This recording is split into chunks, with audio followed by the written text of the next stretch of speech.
এই পবিত্র ধ্বজের নিচে রাজনীতি ভুলে ঐক্যবদ্ধ হওয়ার আবেদন আমি করে আজকের দিনে আমরা নন্দীগ্রাম ১ নম্বর ব্লক থেকে প্রায় ১২০০-র বেশি বাইক, প্রায় ১০০০-এর বেশি টোটো আর নন্দীগ্রাম ২ নম্বর ব্লকে ঠাকুরচক থেকে হাজার হাজার ভক্ত এই মিছিলের মাত্র ১০ ভাগ এখন ঢুকেছে, ৯০ ভাগ রাস্তায় আমরা এখানে সমবেত হয়েছি।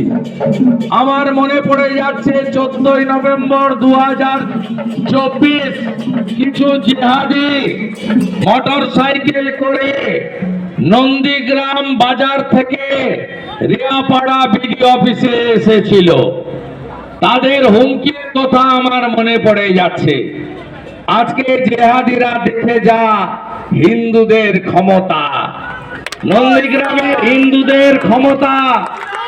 আজকে জিহাদিরা দেখে যা যে নন্দীগ্রামের হিন্দুরা ঐক্যবদ্ধ হয়েছে জয় শ্রীরামের নামে, হর হর মহাদেবের নামে, রাধাকৃষ্ণ এবং গৌর নিতাইর নামে। আপনারা সবাই ভালো থাকবেন। একটি ঘোষণা করে শেষ করব। সোনাচূড়াতে একটি জায়গা আমাদের আছে, কেনা জায়গা ২.৫ বিঘা মতো। আমরা সেখানে একটি স্থায়ী রাম মন্দির নির্মাণের পরিকল্পনা করেছি।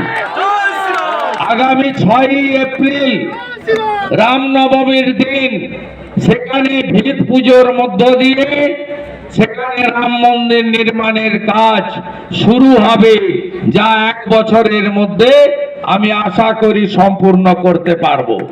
শুধু রাম মন্দির নয়, ওখানে ভোগশালা, হোমিওপ্যাথিক আয়ুর্বেদিক চিকিৎসা কেন্দ্র সহ একটি সনাতনীদের আস্থার জায়গা, যেভাবে রিয়াপাড়া শিব মন্দিরে আমি গেস্ট হাউস বানিয়ে দিয়েছি, ওখানেও গেস্ট হাউস এবং পূর্ণার্থীদের বিশ্রামের জায়গা সহ পূর্ণাঙ্গ রাম মন্দির গড়ে তোলা হবে। সবাই ভালো থাকবেন। সামান্য প্রসাদের ব্যবস্থা আছে। এক এক সে মাইকটা দাও, মাইকটা ঠিক করো। অসংখ্য জিন্দাবাদ, সুরেন্দ্র অধিকারী জিন্দাবাদ।